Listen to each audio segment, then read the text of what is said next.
সেনাবাহিনী সম্পর্কে ব্যারিস্টার ফুয়াদের বেশ কয়েকটা কথা নিয়ে আমরা দেখলাম যে নানা রকমের বিতর্ক হচ্ছে। তো প্রধান যে জিনিসটা সেটা অন্যায়। সেটা হচ্ছে যে ব্যারিস্টার ফুয়াদ আগস্টে, অর্থাৎ যখন গণ অভ্যুত্থানের তুঙ্গ মুহূর্ত চলছে 5ই আগস্ট সকালে আমাদের একটা প্রতিবাদ সমাবেশ ছিল বিজয়নগরে, বিজয় একাত্তর চত্বরে।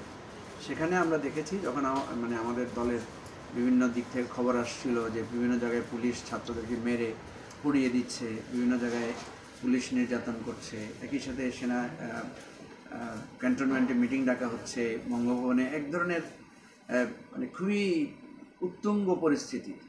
সেই পরিস্থিতিতে আমাদের একটা প্রতিবাদ সমাবেশ ছিল। সেখানে বিকেলবেলা ব্যারিস্টার ফুয়াদ একটা বক্তব্য রেখেছেন।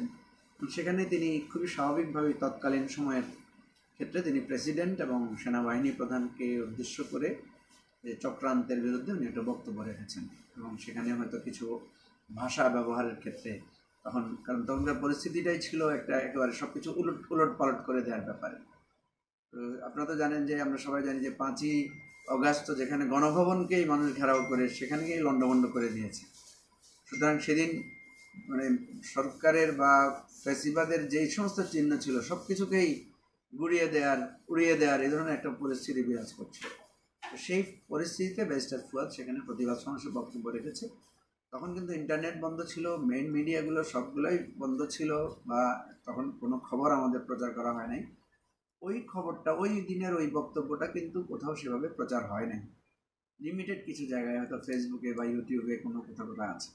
কিন্তু আমরা হঠাৎ করে দেখলাম যে ইদানিং বিশেষ করে হাসনাতের একটা বক্তব্যের পরে ব্যারিস্টার ফুয়াদের এই বক্তব্যটাকে কোথাও কিছুটা এডিট করে এটাকে আবার নতুন করে ছাড়া হয়েছে এবং এটা ব্যাপকভাবে একটা মানে অর্গানাইজড ওয়েতে এটা একটা প্রচারণা চালাচ্ছে যে ব্যারিস্টার ফুয়াদ সেনাবাহিনী প্রধান সম্পর্কে এবং সেনাবাহিনী সম্পর্কে খুবই খারাপ কথাবার্তা বলেছেন, খুবই উস্কানিমূলক উত্তেজনাপূর্ণ কথা বলেছেন। তো আমরা মনে করি যে এটা একটা ষড়যন্ত্র এবং এটা খুবই গর্হিত কাজ। 5ই আগস্টের সময়ে যেখানে মানে রাষ্ট্রের ব্যবস্থাপনার মানে ফেসিবাদের সমস্ত কিছুর বিরুদ্ধে আমাদের লড়াই ছিল, সেই সময়টার ক্ষেত্রে ব্যারিস্টার ফুয়াদ যে বক্তব্য রেখেছেন সেটা তাৎক্ষণিক বিবেচনায় ঠিক আছে। কিন্তু এখন যদি কেউ ওটাকে এনে প্রচার করে, ওটাকে এনে একটা ভুল ব্যাখ্যা দেওয়ার চেষ্টা করে, এটা আমি মনে করি এটা তার রাজনৈতিক ধারণার উপর একটা প্রলেপ দেওয়ার চেষ্টা। এটা খুবই অন্যায় এবং এটা যারা করেছেন মূলত তারাই সেনাবাহিনীর সম্মান এবং মর্যাদাকে নষ্ট করছেন। কারণ ওই সময় আমরা যদি এই ধরনের ভূমিকা না নিতাম, ওই সময় যদি আমরা এই ধরনের বক্তব্য না দিতাম, তাহলে সেনাবাহিনী যে জনগণের পক্ষে ভূমিকা নিয়েছে সেই ভূমিকাটা হয়তো আমরা সেভাবে দেখতাম না। সেনাবাহিনী যে জনগণের পক্ষ হয়ে 5ই আগস্টে আমাদের বিজয় ভূমিকা রেখেছেন সেটার কিন্তু একটা অবিস্মরণীয় ঐতিহাসিক সময় সেটা ছিল। আর এরপরে রিসেন্টলি যে সমস্ত বিষয়ে ব্যারিস্টার ফুয়াদের বক্তব্য নিয়ে যারা বিভিন্ন রকমের সমালোচনা করছেন, সেখানে আমি যেটা দেখি সেখানে দুটো জিনিস।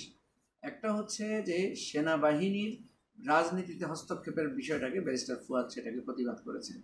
যেটা আমরা সবসময় বলি যে আমাদের দেশের বিভাগগুলো, আমাদের দেশের প্রতিষ্ঠানগুলো, যেমন আমরা চাই যে আদালত রাজনীতির ঊর্ধ্বে থাকবেন, আমরা চাই যে প্রশাসন দলীয়করণ এবং রাজনীতিকরণের ঊর্ধ্বে থাকবেন, সেনাবাহিনীও দলীয়করণ রাজনীতিকরণের ঊর্ধ্বে থাকবেন। তো এই জায়গাটায় এই পয়েন্ট থেকে আমি তো মনে করি যে এই বক্তব্যের সাথে কারো দ্বিমত থাকার কথা না।